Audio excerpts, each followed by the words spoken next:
always thought style was something that you either had a knack for or you didn't, and there wasn't really any in between. But reading this book and working through it has taught me that we all have it. We just don't really practice the muscle or allow ourselves to get creative and work through it. Welcome back to another episode of my 2026 style reset, where I'm working through the Wear It Well book, and I'm trying to get back into being creative and learn what my style is and how to continue to be creative and be who I want to be in that realm. So in the first episode, we went through the closet and made different piles: the regulars, the no's, which were in 3 categories, the no never, which, tossing those aside, going on Vinted or going elsewhere, and the not nows, which are just things that you do not really use frequently, like gowns or things for special occasions, and the how pile, which are things that you just don't wear frequently because you don't know how they fit on your body, how to style them, etc. And we also organized and did a little play with some of those things that were in the how pile as well. And now we are moving on to the next part of the book, which is kind of a discovery phase, learning what we want to express, how we want to be perceived, and what makes us feel comfortable. So let's dive in. So let's begin with a little reflection like we did before. Again, a lot of this is written with some actionable pieces as well. So let's just talk about a few of the things that I've read so far that are good reflection points. So I've got my notes that I've taken since I've been reading through it. Now, here is kind of the reason that a lot of us feel that we don't have style, or we do feel like we're just standing in front of our closet wondering why we feel we don't have anything to wear, even though our closets are stocked full. Some of those reasons are we often get caught up in routine, and we just in general have busy lives, which often leads to decision fatigue, and sometimes the last thing you want to do is try and put together an outfit and sit there and wonder if it looks good, flattering, etc., which are those negative words that we tried to omit from our vocabulary in the first episode. Also, we sometimes just dress for function only, and I'll have a point on that later because it is important, but it's easy to almost pick out just like 2 outfits that are a uniform of sorts, and it doesn't really allow your creativity to come through. And also just fear of standing out. You might be afraid to wear a piece because of X, Y, and Z, and that people will think certain things of you because you're wearing it, and that is another reason we sometimes don't feel we have style, or don't wear that piece that maybe is our style, but we're just having fear over it.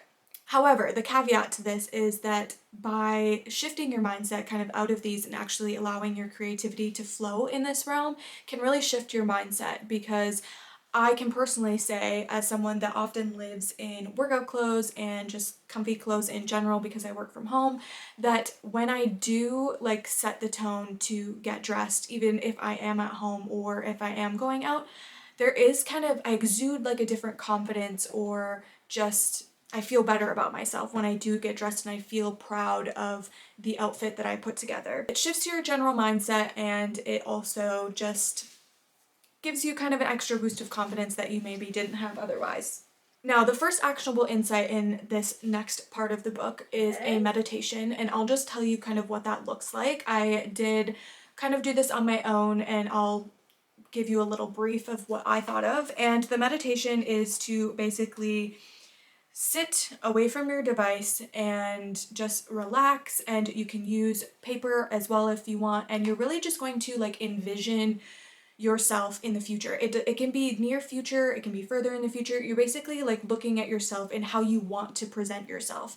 And this can be not just through expression of clothing and style, this can be general as well. So here are just a couple of things that, for example, I wrote for myself, and that was that I want to feel confident in my body, curious and brave to try new things, and unafraid of what others are thinking, and comfortable but still put together, that's kind of exuding some sort of like radiance and just, again, like that confidence level. So it will look different for everybody, but that's kind of a starting point to move on to the next actionable insight, which is an exciting part, and it's called the 3-word method that Alison Bornstein actually came up with in this. And this will help kind of define your style, but it's not linear. So keep that in your mind when you're defining your 3 words, that even though we are only picking 3, it does not eliminate your ability to step outside of the box. So basically, let's go through them before I tell you what my personal ones are. So the first word that you come up with is going to be practical or current reality of your closet, what it's giving the most of. If you're looking at them, not individual pieces, but like collectively together. Word 2 is aspirational growth curiosity, something that maybe is in your closet or that you don't have as much of, that you like to play with a little bit, those sorts of things.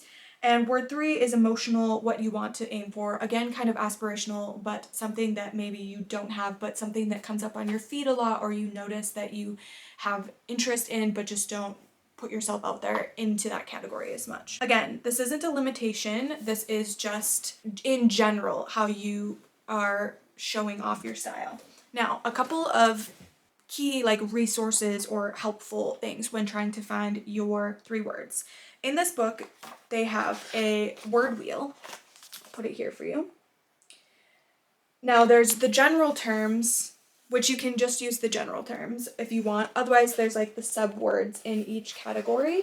And this really helped me in finding my words. Additionally, you can ask your friends, which I also did, what they think that you exude in your style. 3 words they would use to describe your style. Because I think it's easy to get caught up in your own head when it comes to this and like just feel like you have no idea how you would describe your style, or you're not doing yourself enough justice. So first of all, let me tell you what my friends said. And these are my 2 best friends that I'm very close with, and I knew they would give me their utmost honesty.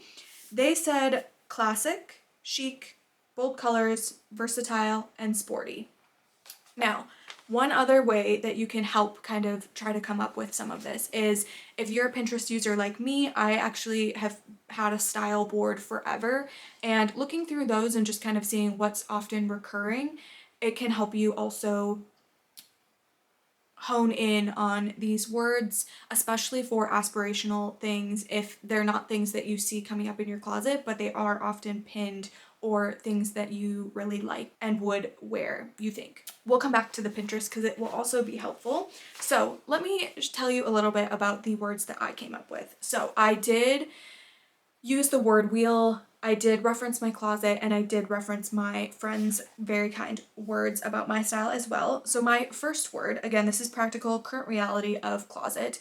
I put classic, and if I had to pick a word from the classic category on the word wheel, I put effortless. Now, that is like something I aspire. I like to be like effortlessly chic. I want it to look like I just threw something together, even if I spent some time thinking about it. My second word, this is aspirational growth curiosity, but for me, because I already knew a lot of my closet was kind of a blend, my second word is kind of also another like first word, but I put sporty.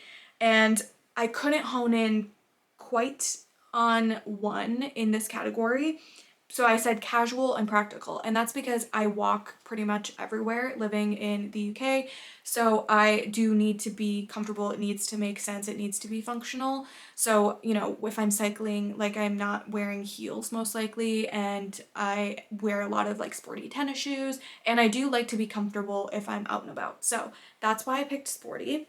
And my third word, this is also kind of aspirational, what you maybe don't see as much in your closet or how you're styling yourself and would like to. I put bold, and specifically I would just in general like to try more like bold color combinations, you know, not just like a neutral with a color, but also just adding more color in general, which I have been trying to do.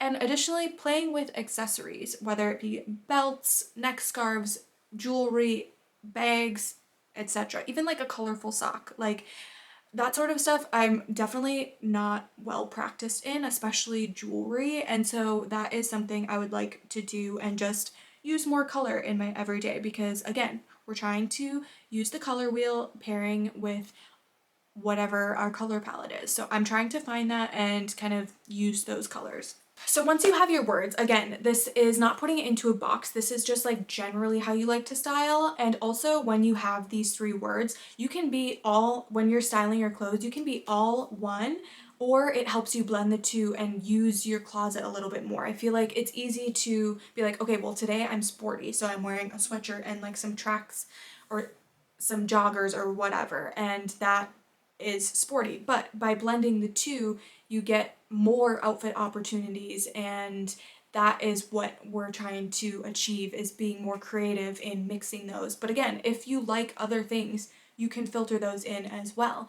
And that's what having fun with your closet is about, and it's been really enjoyable. And again, Pinterest is really great for this because you can see how sporty and classic go together, how bold and sporty, bold and classy go together, etc. Like depending on what your words are, or if you feel like you want to try more vintage look or grunge look, looking up outfits that blend classy and grunge, those sorts of things. So it's really useful. I think it allows you to open your mind just to more versatility in your closet and new ways to wear things that again give you some confidence and are excited to actually get dressed and go out and show off your style, because it just puts you in this different level of mindset rather than like thinking about, is this too much, or like, do I look dumb, those sorts of things. Again, we're getting rid of the negative vocabulary in that realm. So this episode was not about buying anything. We are strictly expressing creativity and finding and defining our style and how we want to just feel and express ourselves on the daily. And you can be multiple things, but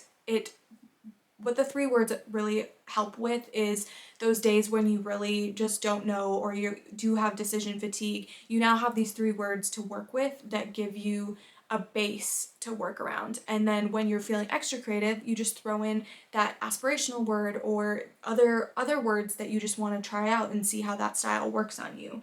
So next time we will continue to use the 3 words from this exercise to build some outfits and also see where our gaps are. So with that, let me know your thoughts, and I would love to hear if you try out this 3-word method, what your 3 words are, especially the aspirational or ones that you'd like to build more into your wardrobe. I'm really curious on how each person defines their style. So let me know in the comments, and I will see you in another episode of my 2026 style reset very soon.